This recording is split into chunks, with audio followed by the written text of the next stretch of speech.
सौमित्र, मुझे लग रहा है कि देखिए जो भी न्यू एज कंपनीज अभी आई है इसमें हमने देखा है कि टेक्नोलॉजी के ऊपर, ब्रांडिंग के ऊपर काफी खर्चा हो रहा है।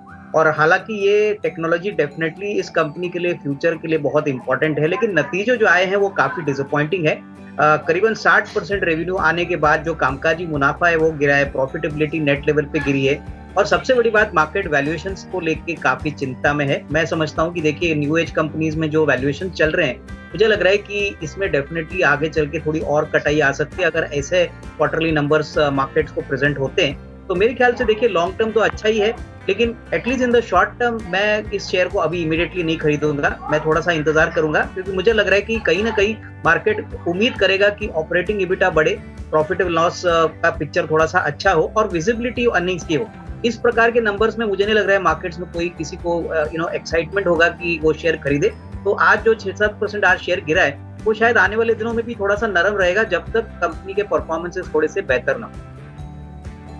सौमित्र, मुझे लग रहा है कि देखिए Q3 के नंबर्स अनुमान के हिसाब से थे, कमोडिटी प्राइसेस बढ़े थे, स्टील के कीमतें बढ़ी थी, तो ऑब्वियसली इबिटा मार्जिन में हिट आ गया है। बट सबसे बड़ी बात जो कमेंट्री इलेक्ट्रिक व्हीकल्स पे आई है, इसमें क्लियरली कंपनी ने कहा है कि वो इलेक्ट्रिक व्हीकल्स के पोर्टफोलियो पे काम कर रही है। दूसरी बात, उन्होंने वैल्यू अनलॉकिंग की बात की है कि हो सकता है कि आने वाले दिनों में फार्म इक्विपमेंट का जो बिजनेस है उसको अलग किया जाएगा, ताकि थोड़ी सी और वैल्यू अनलॉकिंग आएगी। और मोस्ट इंपॉर्टेंटली जिस प्रकार की ऑर्डर बुक है गाड़ियों के लिए, वो बहुत ही स्ट्रांग है। इनफैक्ट XUV 700 का ऑर्डर लाइनअप करीबन 70,000 नंबर्स है। उसके बाद जो थार गाड़ी है उसका भी वेटिंग पीरियड करीबन 6 से 7 महीना है। तो मुझे लग रहा है कि धीरे धीरे कंपनी ये मान के बता रही है कि सेमीकंडक्टर का इशू क्लियर खत्म हो जाएगा, और उसके बाद जो अगला साल रहेगा, दैट इज FY23, यहाँ पे अनुमान है कि कंपनी अच्छा करेगी। 850, 853 में मुझे लग रहा है कि मोरलेस सारे जो नेगेटिव फैक्टर्स है वो ऑलरेडी डिस्काउंटेड हो चुके हैं, और मार्केट्स डेफिनेटली आगे के प्रोस्पेक्ट्स को लेके इसको डेफिनेटली अच्छा सेंटिमेंट वाइज बूस्टर देगा, ऐसा मुझे लग रहा है। मैं समझता हूँ देखिए मेटल कंपनीज ने डेफिनेटली नंबर्स तो अच्छे दिखाए, लेकिन मार्जिन्स में डेफिनेटली इम्पैक्ट आ गया, और ये ऑब्वियसली एक्सपेक्टेड था। अगर हम हिंडाल्को के नंबर्स देखें तो मुनाफा तो अच्छी तरह से बढ़ा है, लेकिन मार्जिन कॉम्प्रेशन हुआ है। दूसरी कंपनी जैसे स्टील अथॉरिटी ऑफ इंडिया की भी बात करें तो नंबर अच्छे थे, लेकिन मार्जिन हिट हो गए। तो आने वाले दिनों में अगर इनपुट प्राइसेस बढ़ते हैं तो मेरे ख्याल से थोड़ी बहुत दिक्कत इनको प्रॉफिट बढ़ने में रहेगी। मेरे ख्याल से मेटल स्पेस में डेफिनेटली मोमेंटम रहेगा, बट जो काफी अट्रैक्टिव काउंटर लग रहा है वो मुझे लग रहा है वेदांता है।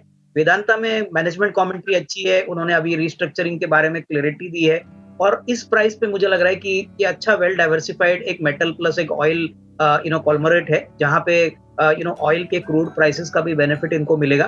तो मेरे ख्याल से वेदांता में डेफिनेटली पोजीशंस बनाई जा सकती है। जिनके पास हिंडाल्को है वो होल्ड करे, बट फ्रेश कमजोरी हो तो ही इसमें फ्रेश निवेश करे। देखिए मुझे लग रहा है कि बाय नाउ पे लेटर एक बहुत बड़ा सेगमेंट ग्लोबली है, इंडिया में भी अभी बहुत पॉपुलर हो रहा है। इनफैक्ट यहाँ पे काफी लंबी लिस्ट है कॉम्पिटिटर्स की, लेकिन हो सकता है कि बाय नाउ पे लेटर के सेगमेंट से जोमेटो अपने कस्टमर रीच बढ़ाना चाहते हो। लेकिन मुझे लग रहा है कि यहाँ पे भी सौमित्र सबसे बड़ी बात कैश फ्लो की है, कामकाजी मुनाफे की है। जो अभी तीसरे तिमाही के नंबर्स आ गए हैं वहां पे कोई बड़ा पॉजिटिव सरप्राइज नहीं है। हालांकि इस बार जो घाटा है वो 63 करोड़ है, बट वो एक वन टाइम एडजस्टमेंट के कारण है। बट ऑपरेशनली अभी भी नंबर्स काफी चैलेंजिंग है, तो मैं इसको अवॉइड करूंगा। बट यस, बाय नाउ पे लेटर में डेफिनेटली बिजनेस बढ़ेगा। हमको देखना पड़ेगा कि कितने लोग इसको ऑप्ट करते हैं और इसका बेनिफिट कंपनी को कैसे। तो मित्र, दो स्टॉक्स है। पहला तो अरविंद है, टेक्सटाइल स्पेस में। हमको लग रहा है कि बहुत ही दमदार नंबर्स Q3 में आ गए हैं और आगे भी मोमेंटम जारी रहेगा। टेक्सटाइल स्पेस तो फ्लेवर में है ही। हमको लग रहा है कि निवेशकों को अच्छा खासा पैसा यहाँ पे बनेगा। हमारा यहाँ पे टारगेट प्राइस करीबन 205-210 है। और दूसरी कंपनी है एजिस लॉजिस्टिक्स। ये एक गैस टर्मिनल और LPG टर्मिनल की एक बहुत बड़ी प्लेयर है। कंपनी ने पहले तिमाही में करीबन ऑलरेडी 130 करोड़ का प्रॉफिट किया है। हमको लग रहा है कि नतीजे जो कल आएंगे काफी अच्छे रहेंगे, तो यहाँ पे भी एक खरीदने का मौका बन सकता है। करीबन 290-300 का टारगेट प्राइस लेके करंट मार्केट प्राइस करीबन 210-212 है। तो ये दो स्टॉक्स